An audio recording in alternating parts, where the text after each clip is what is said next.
Afternoon, everyone. We continue to vaccinate a lot of Ohioans across the state at over 1,300 locations. Cleveland State, the Wolstein Center, we are now up to about 46,000 people that have been vaccinated just in that one location. This afternoon, we're opening up appointments for our final segment of the first dose vaccines at the Wolstein Center. The third week of first dose vaccines at the Wolstein Center will begin March 31st and will end April 5th.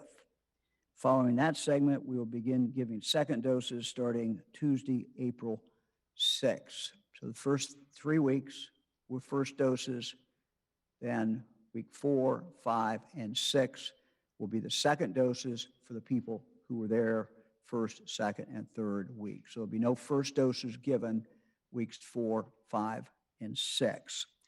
So Ohioans can visit gettheshot.coronavirus.ohio.gov. That's gettheshot.coronavirus.ohio.gov, or they can call the COVID-19 call center at 1-833-4ASK-ODH. That's 1-833-4ASK-ODH to schedule appointments. Again, for people who can't use, don't want to use computer, they can go and make these calls.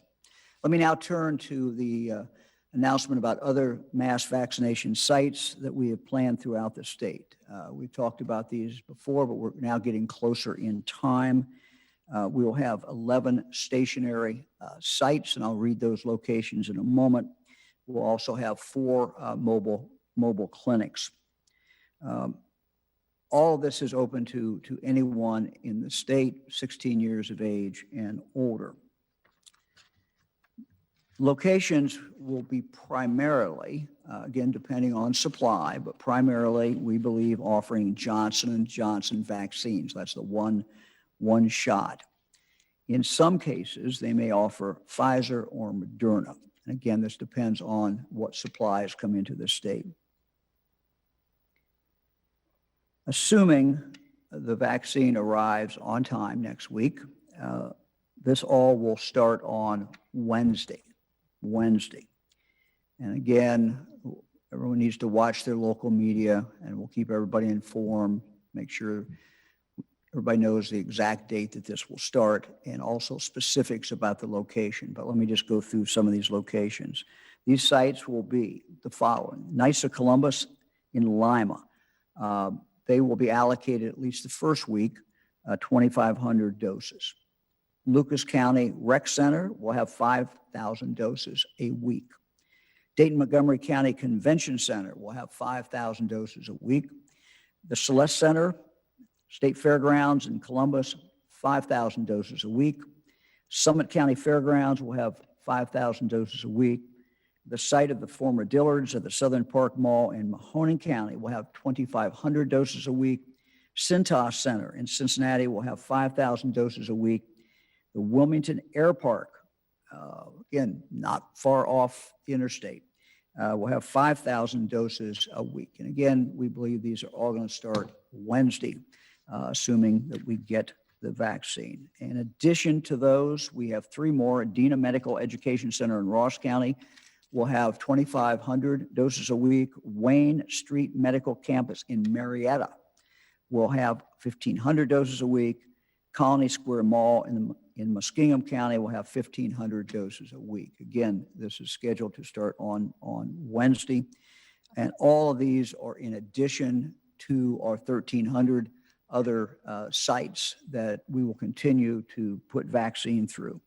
The 4 mobile clinics, I'm going to talk about 2 of them. Ohio Northern University's mobile clinic will start next week also, and Ohio University's mobile clinic is scheduled to start the week of April 5th. There'll be 2 other mobile clinics, one based in Jefferson County, one based in Richland County, and they'll be traveling to surrounding communities to help with vaccinations there. And again, the local media will have this information as we get a little closer in time. Just as an example, though, on the chart you see here, this is our mobile unit 1 slide. Dates. This is Ohio University's mobile clinic will travel between Lawrence County and Meigs counties on Tuesdays. Every other Wednesday it will be in Vinton County. On alternating Thursday, it will be in Washington County. And on select Saturdays, it will either be in Morgan or Perry counties. So again, people will have to look at the newspaper and see this online, and we'll have more information as we get closer. The Ohio Northern Mobile Clinic will alternate between Wyandotte and Marion counties on Tuesday. It will be in Union County on Wednesdays. It will alternate between Logan and Crawford counties on Thursdays, and it will be in Hardin County on Friday. Appointments for most of these vaccination clinics will be open by Saturday, this Saturday, in our state central scheduling tool. Check gettheshot.coronavirus.ohio.gov for appointments. Details about the mass vaccination clinics, including times and locations, can be found on our coronavirus website at coronavirus.ohio.gov. Please check there for additional information. In total, this coming week, we will have flowing into the state and available. They usually arrive on Monday, Tuesday, and Wednesday, sometimes into Thursday. 571,460 doses of these 3 vaccines. That is the number for next week. This is by far the highest amount that we have received. So if you've had trouble in the past getting it, we just ask you, this is an opportunity. 571,000 over that doses available this coming week. Number includes the state's allocation, the number large retail pharmacies are receiving directly through the federal government, what we have available at the Wolstein Center, and these mass vaccination clinics. I think it's great news for everyone, and we're very happy about this. Earlier this week, I announced that the COVID vaccine providers who were having difficulty filling appointments for this week with currently eligible groups could schedule Ohioans 16 years of age and older for these appointments. So we said earlier in the week, look, if you can't fill your slots for this week, we don't want that vaccine sitting. We want it out as quickly as possible. And so what you've seen is some, I think about half of the health departments have opened up, at least a number of them have, and some other places have as well. So to support these providers, beginning this weekend, we have simplified our portal, our registration process on our gettheshot.coronavirus.ohio.gov website. We have simplified it to reflect the fact that those 16 years of age and older are now eligible. Most appointments for this weekend, many of them are filled, but we want to make sure every dose is distributed. Ohioans seeking vaccine appointments for this weekend or future dates are encouraged again to visit gettheshot.coronavirus.ohio.gov. Since the beginning of the pandemic, we have focused a lot on encouraging equity in the COVID-19 response.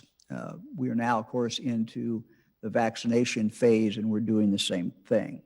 We're seeing good success, but we will continue to work as hard as we can, and I know local communities are doing the same thing to make sure every Ohioan, no matter where they live, no matter what their circumstance, has access to the vaccine.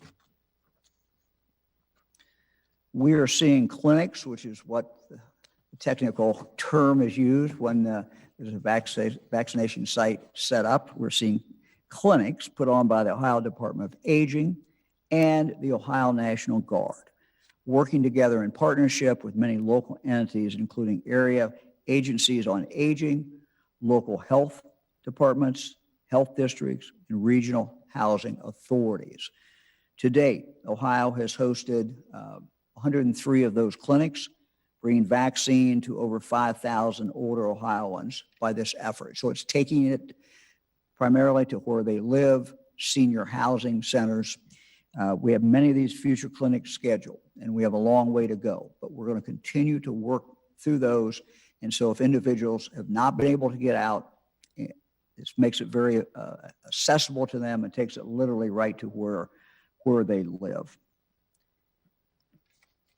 We'll go now to Dr. Vanderhoff and talk a little bit, Doctor, if you could, about, we're into the spring break, or we will be shortly, depending on the school, depending on the schedule. And I know we've been receiving some calls and people have been asking for guidance in regard to, should I travel? Where should I travel? What do I do? And wonder if you could just comment on that for us. Yes, thank you very much, Governor. Well, spring is definitely here. And of course, that brings us some warmer temperatures, more sunshine. And I think we're all eager for a break after a long COVID winter. That can really tempt us, though, to lower our guard. Now, there's no doubt we're getting closer to victory every day. As the governor shared, more vaccines are getting into arms. But we have to recognize that we're not at that finish line yet. States all around us are seeing an upswing in cases, and we continue to see more variant activity. Now, the CDC continues to advise that travel can increase our risk of getting or sharing COVID-19. So we're encouraging Ohioans to consider staying home this spring. If, however, you choose to travel, we recommend you first get vaccinated.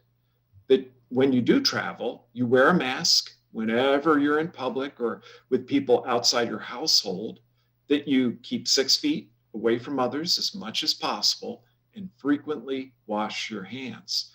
Now, if you haven't been vaccinated, limit your activities outside the home for a couple of weeks after you return, and get tested promptly if you develop any symptoms of COVID-19.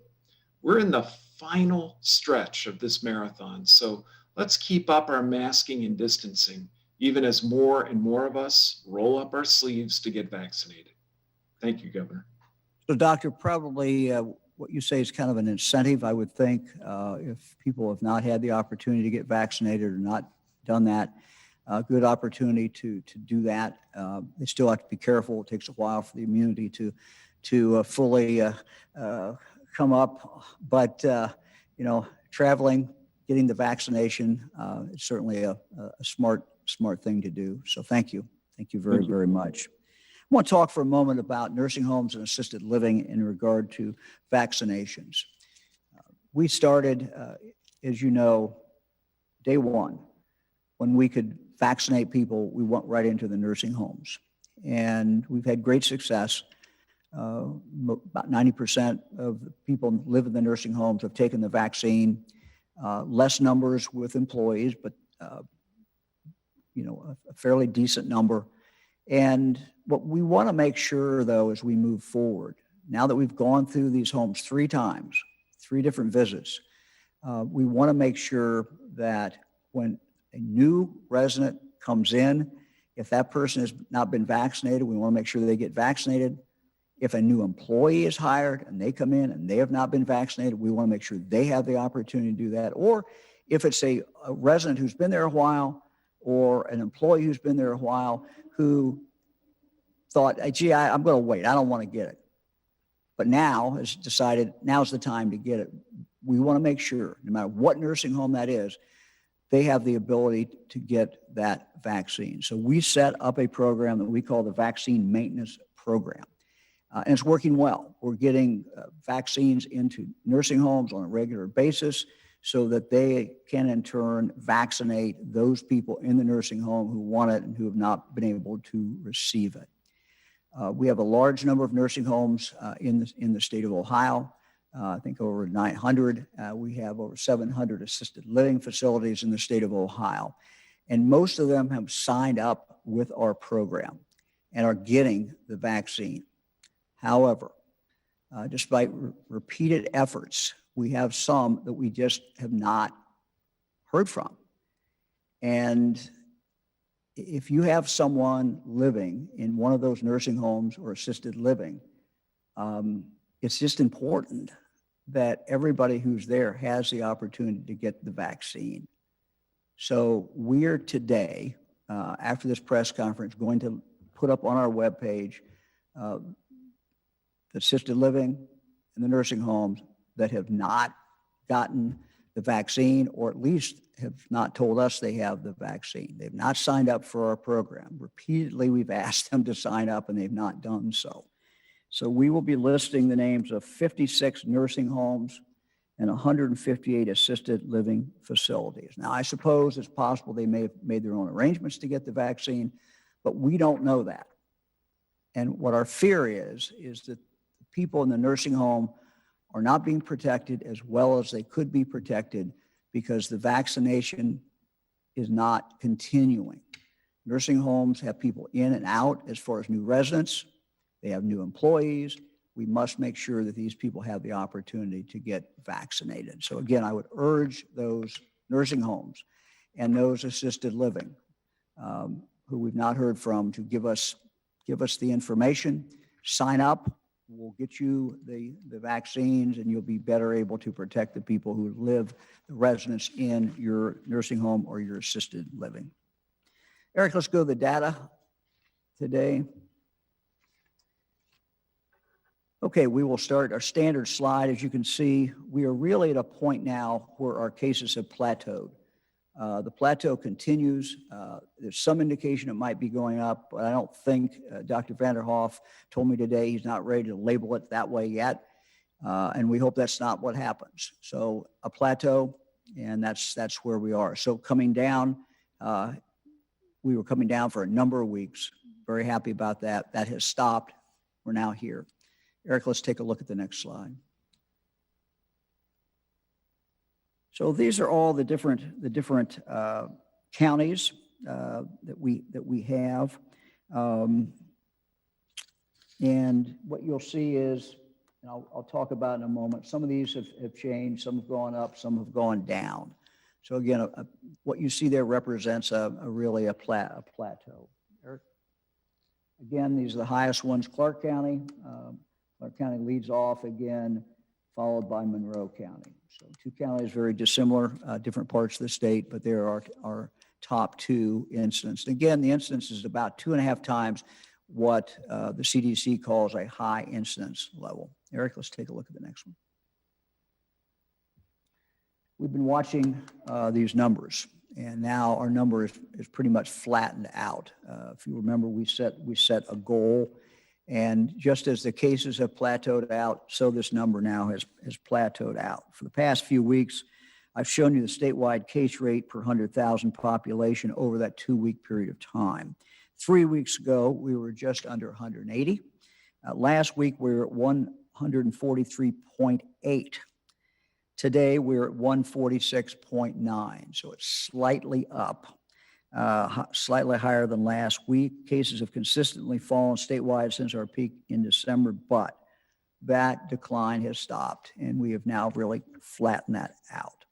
A statewide case rate of 146.9 is still very high. It's certainly a lot lower than it was in December when we were hitting our peak.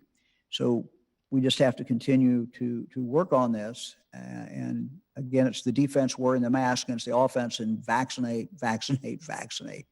And we're going to get a lot of people vaccinated this week, and we're going to continue to do everything we can to drive this virus to the ground.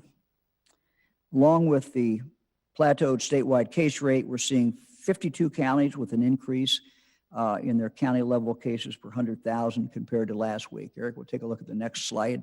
Because of this, we saw 5 counties move to a higher level on the advisory system this week. Auglaize County moved from yellow to red. Their cases per 100,000 increased from 48 to 85, pretty big jump. 4 counties moved from yellow to orange because their cases per capita rates increased. That's Meigs, Mercer, Shelby, and Vinton. So they moved from yellow to orange up. Even though there are 5 counties moving up, there are also 8 counties that are dropping. We're down to 55 red counties this week, the lowest number of counties since October 29th. 6 counties moved from red to orange because they dropped below the 100 cases per 100,000 threshold. These new ones who have dropped down, Brown, Columbiana, Coshocton, Fulton, Lawrence, and Logan. Holmes and Van Wert counties dropped from orange to yellow because their cases per 100,000 fell below 50. As the decrease in cases slows, we may see some back and forth movement of counties in the advisory system. Let's look at the hospitalizations. We have seen the last 2 days an uptick, and again, this is a number of people who have COVID, admitted for COVID in the hospital, and those numbers have gone up. It's usually a lagging indicator. We're not deeply concerned about this yet, but as we watch the cases, as the cases go, then a few weeks later, we generally see it reflected here one way or the other. Eric, we'll go to the next one. Anything else? So this is just out in the last half an hour. These are the number of vaccinations, first doses, as you will see. Great day yesterday with 80,000. 80,000 was showing, so very happy about that. And you can see, if you look at the age, you see now that some of our older age groups, for example, 80, we have now gone over 70% of the people in the state of Ohio who are 80 years of age or older who have gotten the vaccine. And we hope those numbers will continue to creep up, move up, but we're happy to have them at 70. We'll see several of the other ones are either close to 70, either close to 70 or almost there. Thanks, Eric.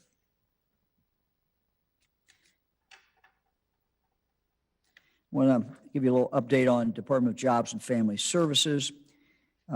We have several announcements that we are making today to ensure Ohioans in need to get access to unemployment funds as quickly as possible. Ohio has signed an agreement with Google to conduct data analytics on all outstanding claims. This is one of the first things that the private sector group told me when they came in, is drilling down on this data and doing it in a very, very sophisticated way. By leveraging a large universe of data points, Google can quickly review claims for markers and patterns of fraud, pulling these likely fraudulent claims, allowing our adjudicators to prioritize and quickly process legitimate outstanding claims is what we can do by pulling these likely fraudulent claims out. So you get them out, and then you're left to prioritize and quickly process what is remaining, which is legitimate claims. Second announcement, I'm announcing that former United States Attorney for the Southern District of Ohio, David DeVillers, will join our P3 team as a law enforcement subject matter expert. He will serve as a liaison between Jobs and Family Services and local law enforcement, state law enforcement, and federal law enforcement. He has a unique background in complex investigations and a background in dealing with matters with international components and connections. So we're very happy to have him on board and to have his ability. We'll now go to Lieutenant Governor. Thanks, Governor. I have an update, a technology update today regarding the Innovate Ohio team and some of the things that it's been working on.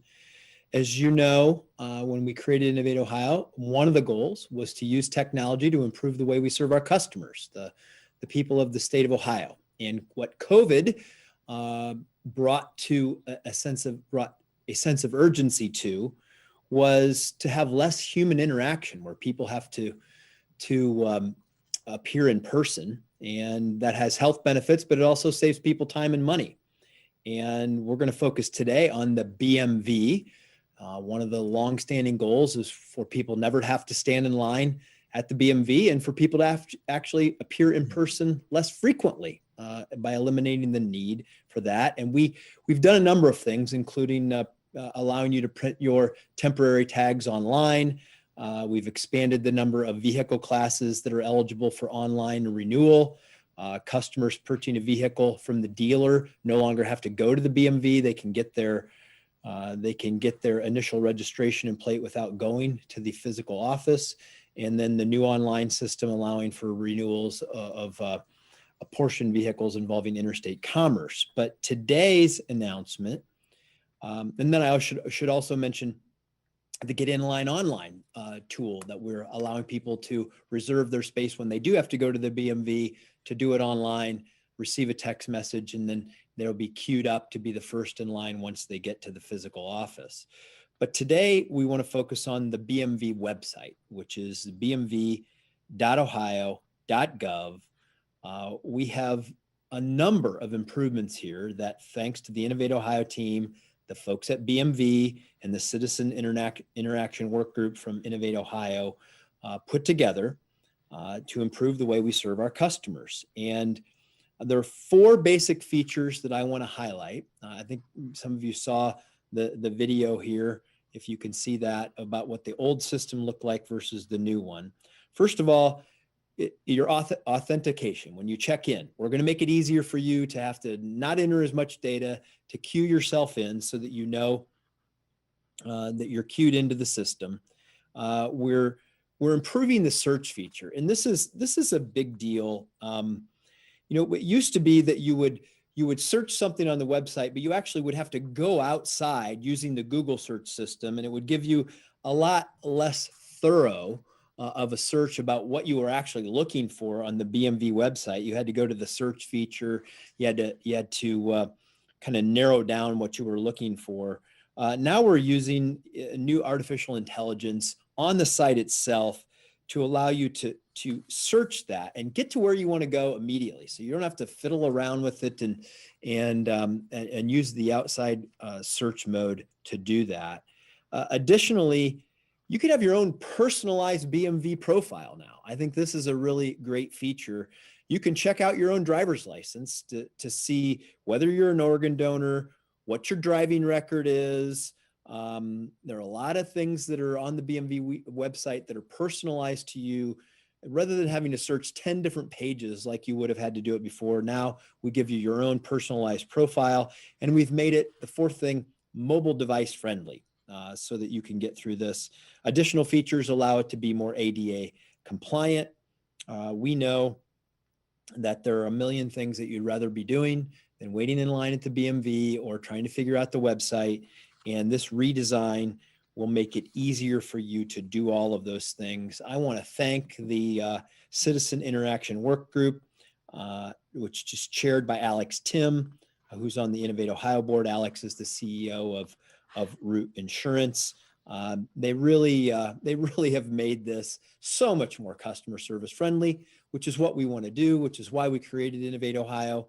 And I encourage you to take it for a spin.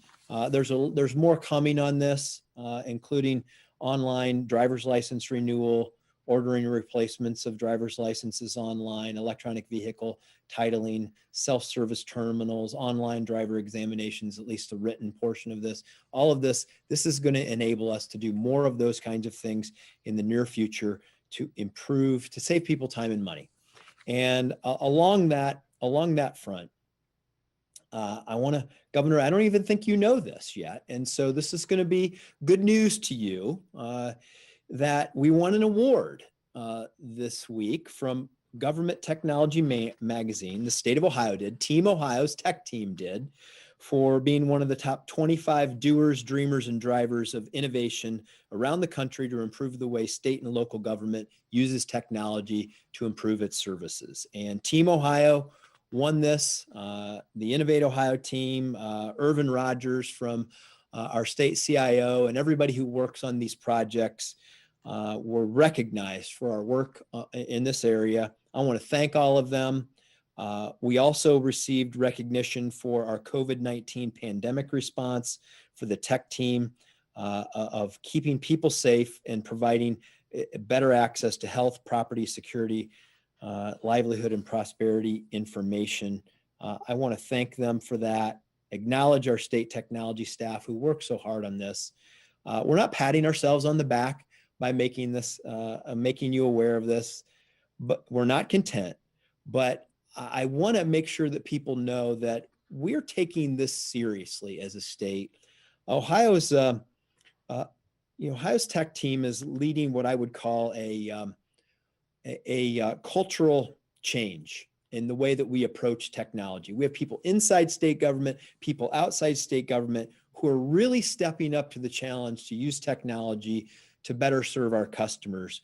And this is important because when you're an innovative, creative state, and our goal is to be the most innovative, creative state in the Midwest, to be a tech-savvy state, that culture changes many ways, changes things in many ways, saving people time and money, being more attractive to business. And I want to thank everybody who were part of putting Ohio on the map as one of the top 25 doers, dreamers, and drivers. And the BMV website upgrade and all we're doing there is just one example of improving the way we serve our customers. So I wanted you to know that, Governor, wanted all of Ohio to know that, and I'll send it back to you. Well, John, that's great news. And thanks to all who made that happen. All on the team took a lot of effort. So that is really, really, really good news. Before we go to questions, I want to take a moment to acknowledge a member of the news media who has covered, I think, virtually every one of these coronavirus press conferences for the last year.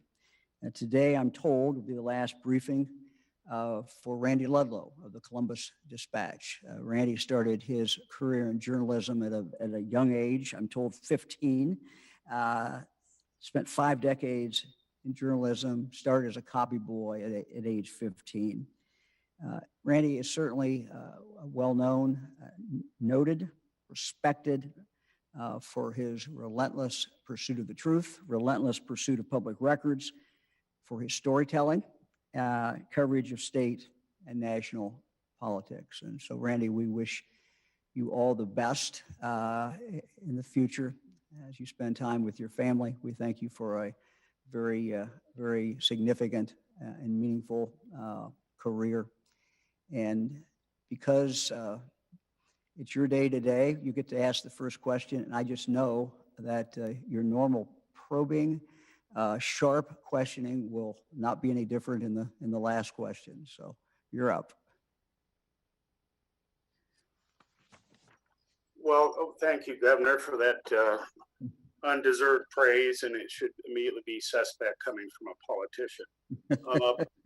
But that aside, I thank you. It's been the privilege of a lifetime to ferret out fact and dig for truth for our readers, and I leave with some bittersweet feelings, but hope to keep my hand in it on some level. That said, Governor, how we're making progress here. Over a fourth of Ohioans now have at least a first shot. That figure is 63%, age 60 and above. Record number of doses next week. How disappointing is it that we're stalling out on the measure to eventually lift health orders? Well, I think the good news, Randy, is that we're doing well. And we have the ability in the next 89 days, I say 89 days because the bill doesn't go into effect for 89 days. We have the ability to end this. We can drive this virus to the ground, but it's going to take all of us, members of the General Assembly, but everybody in every community, to encourage everyone to get vaccinated. We're going to move pretty quickly from a point where we didn't have enough vaccine until we do have plenty of vaccine. And then the question is, can we reach that herd immunity? Can we get enough people vaccinated? Will enough people be willing to be vaccinated? So all of us, whatever people have thought about the health orders, all of us coming together, we can have a common cause, and that is to get everyone vaccinated that wants to be vaccinated. And I think in that period of time, and I hope before, certainly hope before, but don't know, that we'll be able to get control of this and move on. I've thought that summer will be a good summer, and I still think it will. Just a couple maybe other comments.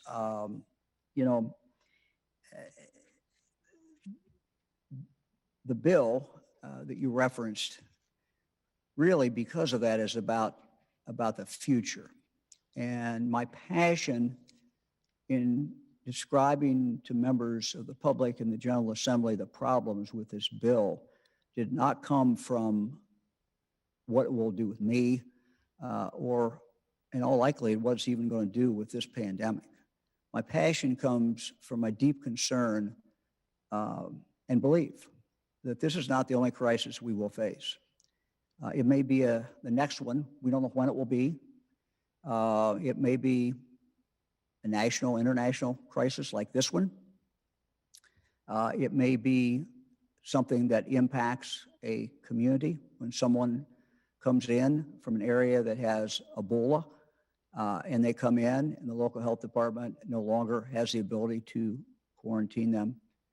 Or it may be something as simple but as dangerous as bad lettuce, where a general order cannot be issued for anybody who may have bought that to take certain action. Restaurants, maybe it's unknown exactly all the restaurants that got it.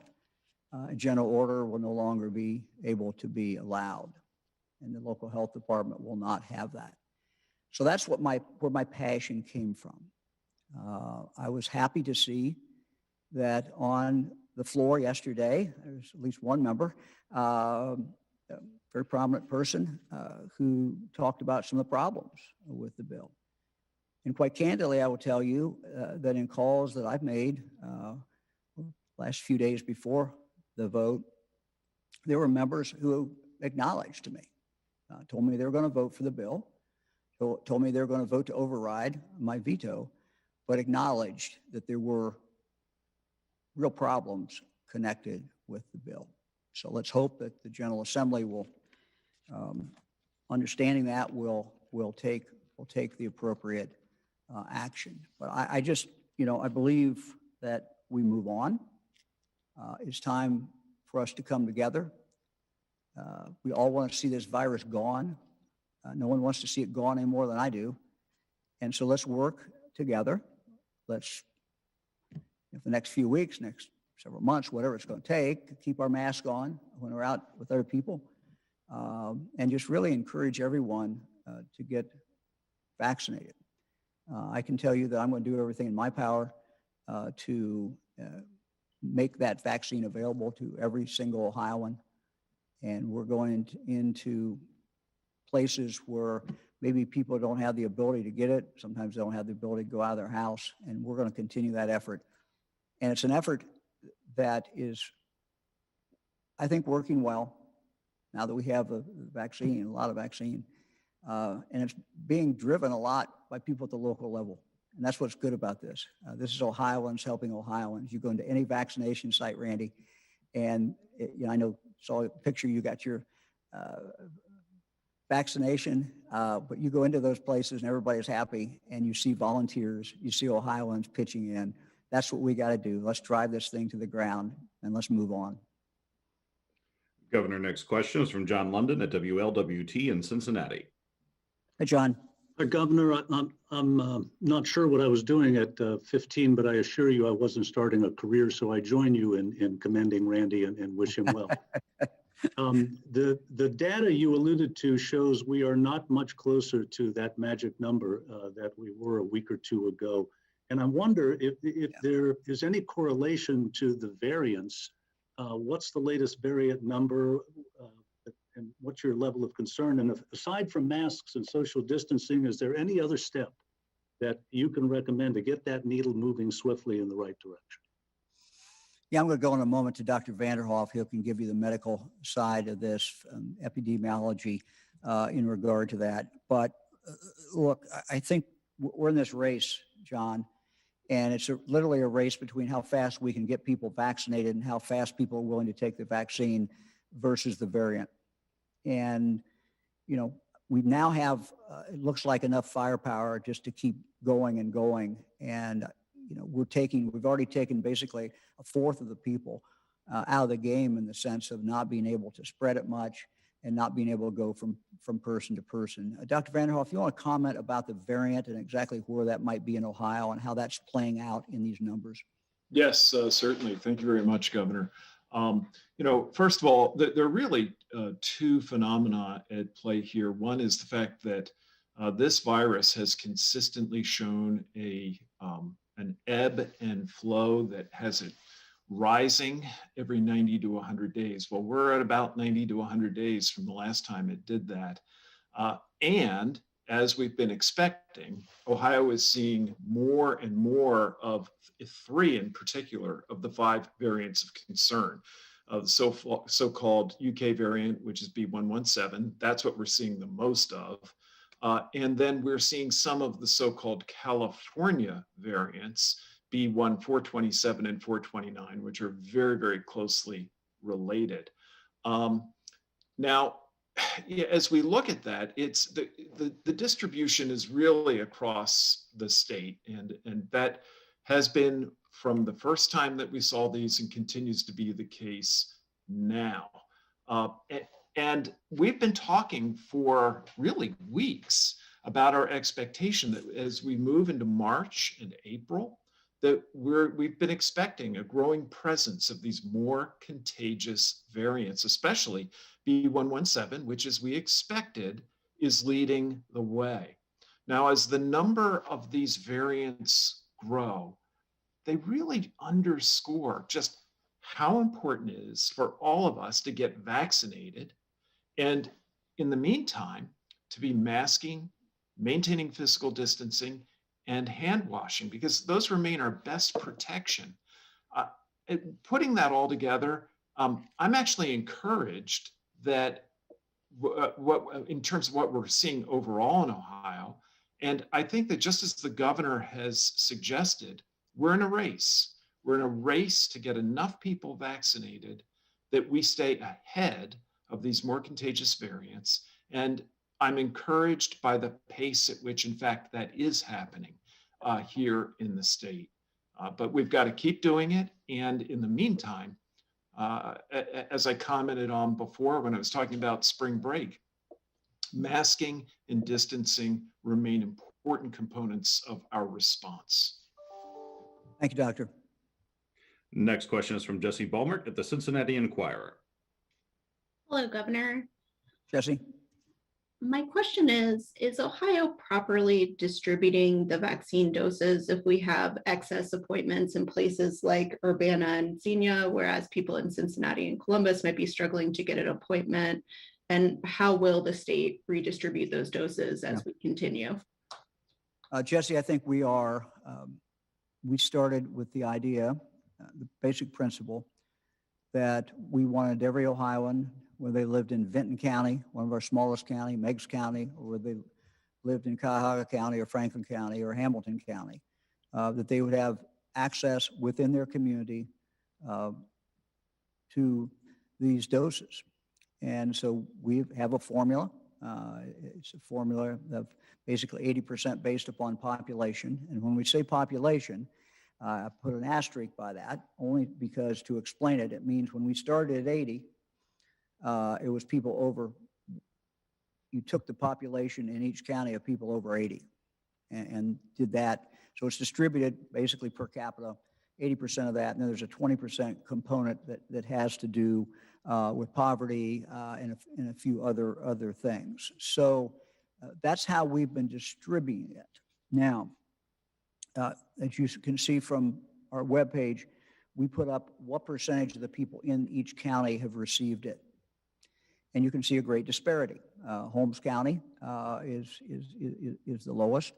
And, you know, there's many cultural reasons there, and we can go through each county and kind of look and see why that is.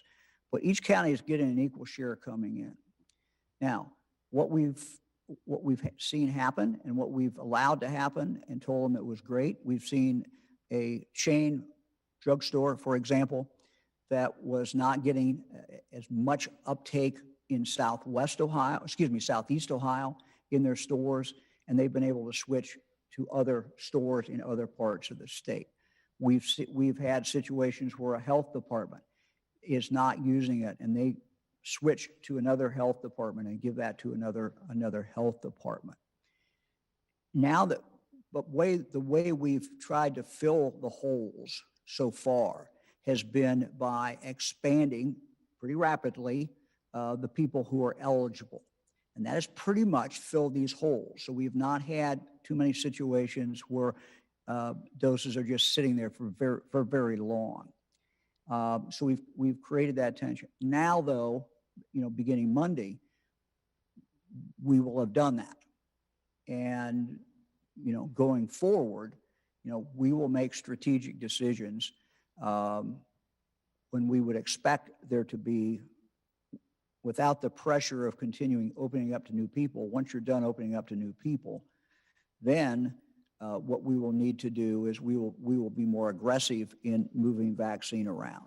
So we're going to make vaccine available to who wants it. Where there's more demand, we will move more vaccine into that area. The mass vaccination sites, we've seen a pretty big demand, as you know, in Northeast Ohio, in more urban areas.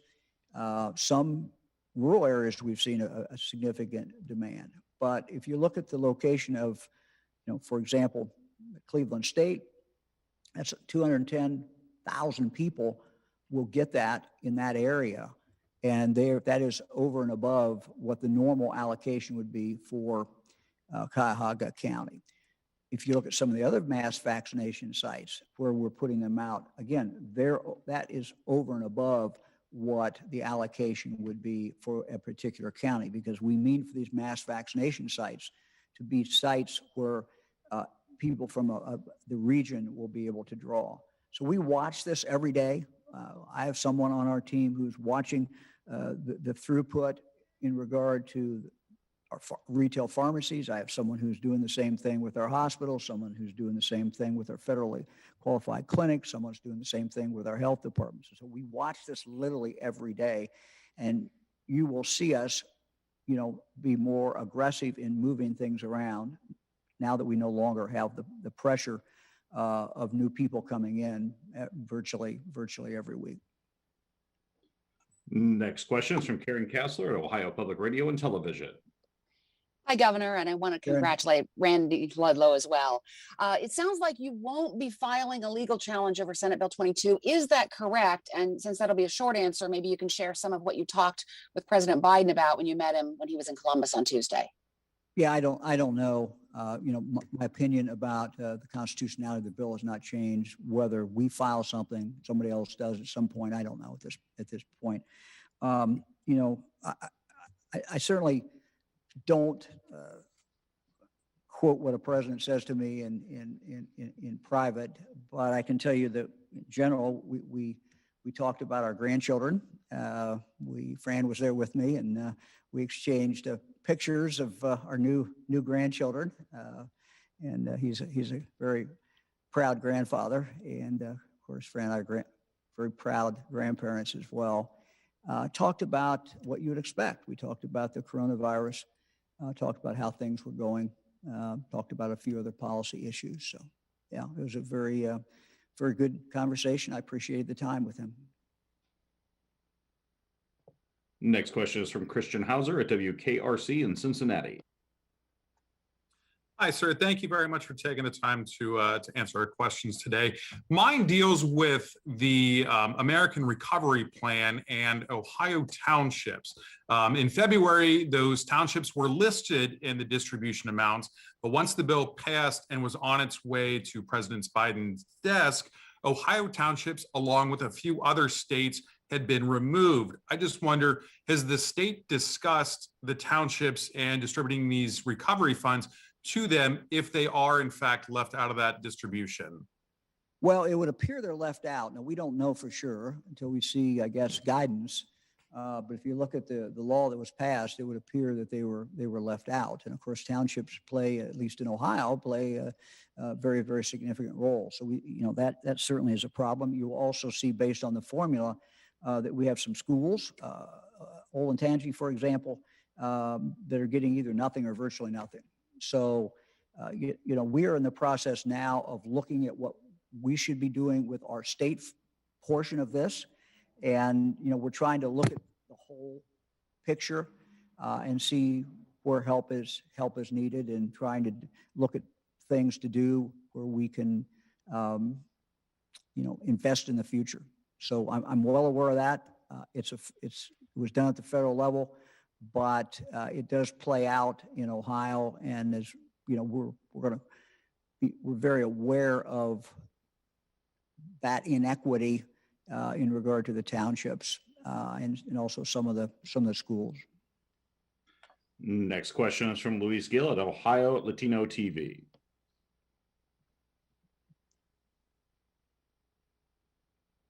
Hello, Governor. How are you? Louis, good to see you again. Thank you, sir.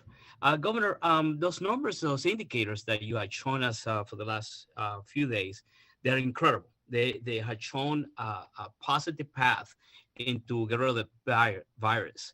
And of course, we had to thank, the offensive style, your team, the first responders, Lieutenant Governor, Dr. Vanderhoef, and especially your wife,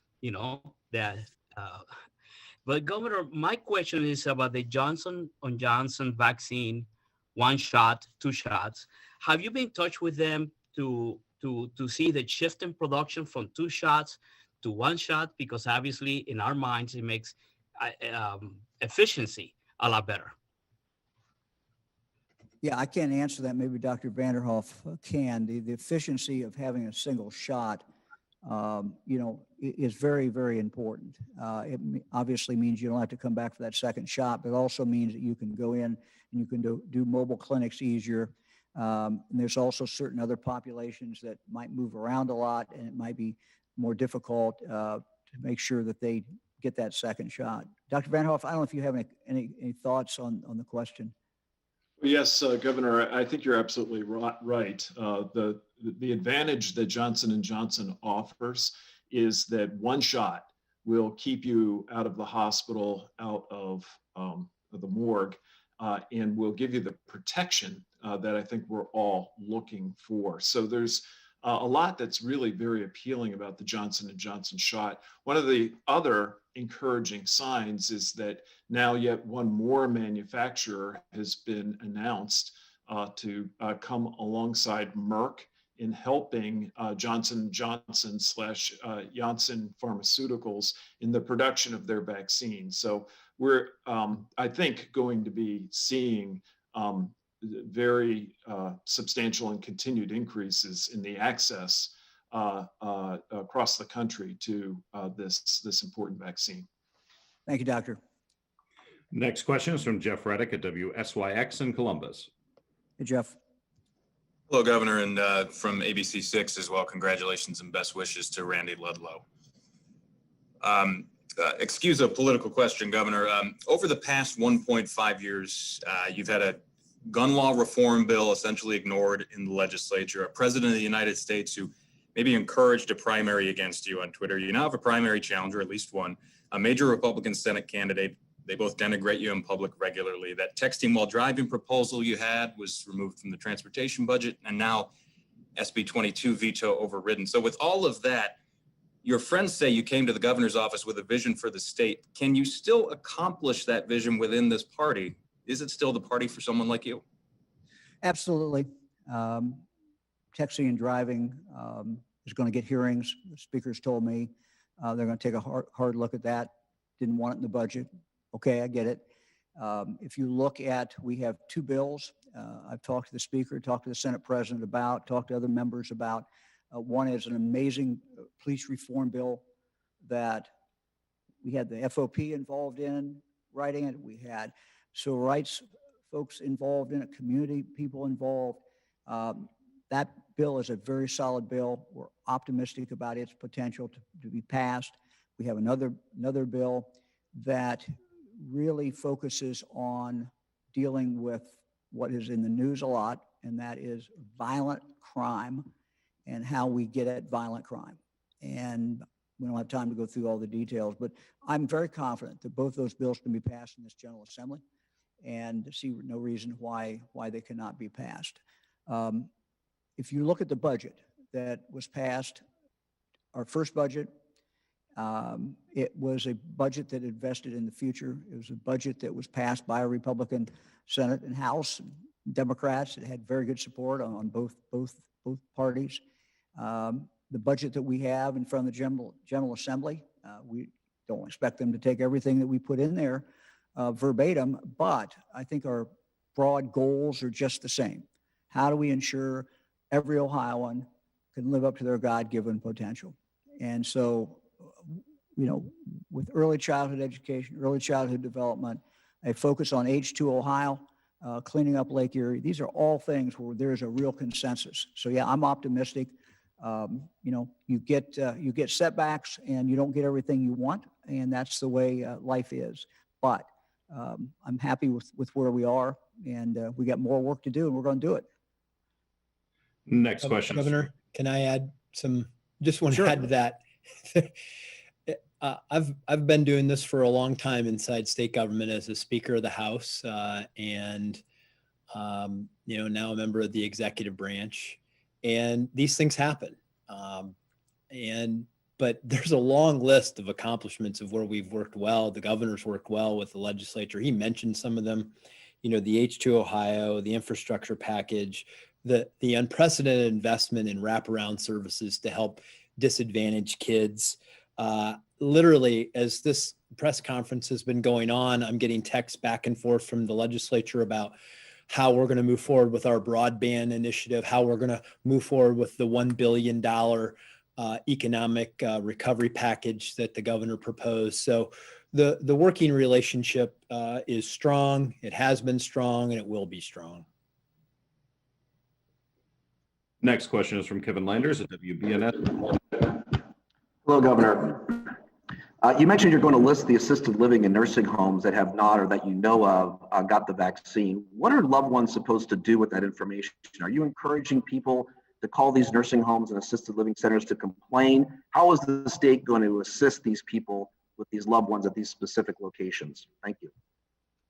Well, I'm a great believer in transparency, and I'm to the end of my rope with them, frankly. I don't know what else to do but to make this information public. I think people have a right to know if these facilities are not availing themselves of something that the state is providing that will save lives. I don't know what else to do. So, I'm worried about the people in these nursing homes. And in assisted living, we've taken the number of cases down. It's up a little bit this week, but if you look at it overall, the cases are way, way, way, way down from what they were. But we cannot be satisfied with that. We should not be satisfied until we just continue to drive these cases down so that we don't have more people in nursing homes who get the virus. So the only way you can do it, the only way we know you can do it is through vaccine. Vaccine is the way we protect our loved ones in our nursing homes, and it's where we protect our loved ones in our assisted living. Governor, next question is the last question for today, and it belongs to Molly Martinez of Spectrum News. Hey, Molly. Hi, Governor. We also want to share our congratulations with Randy Ludlow. Anybody who's met him knows what a character he is, and it has been an absolute treat working beside him at the State House, and he's going to be missed. My question is, we're reporting that 44 Ohioans are currently being monitored for Ebola, and you've used Ebola as a worst case scenario for the harm that SB 22 could evoke. Now that your veto has been overturned, how do you go forward if it does end up affecting your remaining tenure past the coronavirus? Well, the legislature said they're going to fix parts of this bill. We certainly hope that they do. And that's really all I can say. We can give you more information. Dr. Vanderhoff, you've got about 45 seconds, Dr. Vanderhoff, you want to give them a quick rundown of where we are with these cases. Sure, happy to do so. So the World Health Organization and CDC all working very closely with the Ohio Department of Health. And they're monitoring outbreaks in Africa, but in remote areas of those countries. That means that while we are monitoring people here in Ohio, the risk in the United States is very low. But I think you're right. I think it does highlight the fact that we live in a global community and that we have to constantly be vigilant for how that global community impacts us right here in Ohio. Thank you very much. We'll see you all next week. Thanks.